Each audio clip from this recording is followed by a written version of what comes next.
ఆంధ్రప్రదేశ్ ముఖ్యమంత్రి జగన్మోహన్ రెడ్డిపై ఏప్రిల్ 13న జరిగిన గులకరాయి దాడికి సంబంధించి వేముల సతీష్ని ఏప్రిల్ 18న అరెస్ట్ చేయడం జరిగింది. ఈ అరెస్ట్కి సంబంధించి ఇప్పుడే బెయిల్ కూడా మంజూరు అయ్యి జైలు నుంచి రిలీజ్ అయినటువంటి పరిస్థితి ఉంది. అయితే వేముల సతీష్ మనతో పాటు ఉన్నారు. అబ్బాయిని అడిగి మరిన్ని విషయాలు తెలుసుకుందాం. అసలు ఏం జరిగింది, ఏంటి అసలు ఆ రోజు నిన్ను ఎందుకు అరెస్ట్ చేయాల్సి వచ్చింది, ఆ రోజు ఏప్రిల్ 13న నైట్ 12వ తేదీ నైట్న ఏం జరిగింది, అసలు ఏంటి విషయం? మేమైతే మా ఫ్రెండ్స్ మేము ఆరుగురం మేము ఆర్చి దగ్గర కేక్ కటింగ్ చేసుకున్నాం. అయితే ఇంకా మా ఫ్రెండ్స్ బాంబులు పేల్చి సర్దానికి పోలీసులు ఆరుగురు వచ్చి వెళ్ళిపోండ్రు అని అరిసేపాటికి మేము వెళ్ళిపోయాం సార్. తర్వాత 2 రోజుల తర్వాత పనికి వెళ్ళి వచ్చి ఇంట్లో పనుకుంటే నైట్ 11ంటికి వచ్చి గంజాయి తాగిండ్రు అని ఎవరో కేసు పెట్టారని చెప్పారు సార్. అలా అని చెప్పి ఇంటికి తీసుకొచ్చి సీఎం కేసులు ఇరికిచ్చారు సార్. ఎవరు ఇరికిచ్చారు? పోలీసు వాళ్ళే సార్. ఇంట్లో పనుకుంటేమో డ్రగ్స్ తాగిండ్రు, గంజాయి తాగిండ్రు అని కేసు పెట్టారని చెప్పారు. తీసుకొచ్చి కేసులు ఇరికిచ్చారు. అయితే వేరే వాళ్ళ ప్రోద్బలంతోనే వేరే వాళ్ళు చెప్తేనే చేసావని చెప్పి కూడా పోలీసులు వాదనలు వినిపించారు. అసలు వేరే వాళ్ళు చెప్తే చేశారా లేదనంటే అసలు దీని విషయంలో నీ పాత్ర ఉందా? అసలు మేము కొట్టలే, మాకు తెలియదు సార్ ఆ రాయి గురించి. మేమైతే కొట్టలేదు, మాకు రాయి సంబంధం లేదు. అంటే పోలీసులకు నువ్వు వేరే వాళ్ళు చెప్తే చేశానని చెప్పావని అంటున్నారు.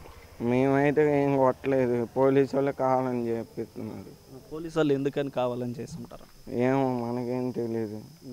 ఇంట్లో ఉంటే డ్రగ్స్ తాగిండ్రని మా అమ్మ నాన్న అప్పటికి ఆడికి సార్ అని అడిగితే ఇది బాన్వీక్స్ తాగిండ్రు, కేసు పెట్టిండ్రు అని తీసుకెళ్ళిండ్రు.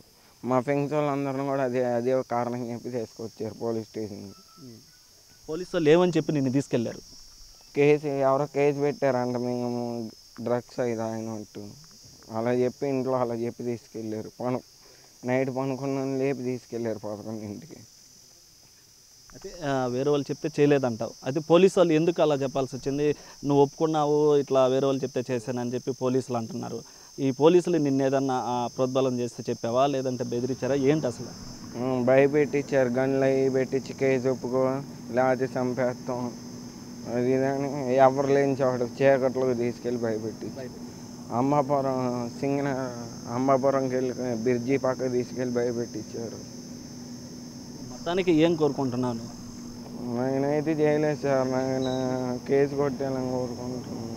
నేనైతే కొట్టలేదు. చట్టాన్ని ఏం కోరుకుంటున్నావు? పోలీసుల సైడ్ నుంచి ఏం కోరుకుంటున్నావు? నిజంగా ఎవరు కొట్టారో వాళ్ళని పట్టుకోవాలని కోరుకుంటున్నాను సార్. నన్ను ఇరికిచ్చారు అనవసరం ఈ కేసులో. నేనైతే కొట్టలేదు సార్. నీకు సంబంధం లేదు? నా సంబంధం లేదు. పోలీసు వాళ్ళు ఎవరో ఇరికిచ్చారు సార్, ఎవరో కొడితే నన్ను ఇరికిచ్చిండ్రు.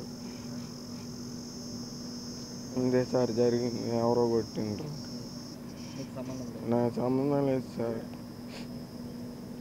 అయితే మొత్తం మీద కూడా ఇటు తెలుగు రాష్ట్రాల్లోనే అన్నిట్లో కూడా ఇటు సంచలనంగా మారినటువంటి జగన్పై గులకరాయి దాడి ఏదైతే ఉందో దానికి సంబంధించి వేముల సతీష్ అరెస్ట్ చేయడం జరిగింది. ఆ సతీష్ కూడా బెయిల్ మంజూరు చేశారు. అయితే ఆ సతీష్ కూడా చెప్తున్నది ఏంటంటే ఇటు ఆ కేసుకి సంబంధించి పోలీసులు బెదిరిస్తేనే నేను ఒప్పుకున్నాను. ఆ రోజు చీకటమైనటువంటి ప్రాంతానికి తీసుకెళ్ళి ఆ ప్రాంతంలో నన్ను గన్నులు పెట్టి బెదిరిస్తే నేను ఒప్పుకోవడం జరిగింది. అయితే ఈ కేసుకి నాకు ఎలాంటి సంబంధం లేదు. అక్కడ ఉన్నటువంటి ఆ ప్రదేశంలో టపాసులు కాల్చుకుంటూ ఇటు ఆ రోజు బర్త్డే సెలబ్రేషన్స్ అయితే జరుపుకున్నాము. దాన్ని ఆధారంగా తీసుకొని పోలీసులు కూడా అరెస్ట్ చేశారని, పోలీసులు బెదిరిస్తేనే ఈ యొక్క కేసును కూడా ఒప్పుకోవడం జరిగిందని చెప్పి కూడా వేముల సతీష్ చెప్తున్నటువంటి పరిస్థితి. కెమెరామ్యాన్ మనోజ్తో సురేంద్ర, బిగ్ టీవీ, నెల్లూరు కేంద్ర కారాగారం నుంచి.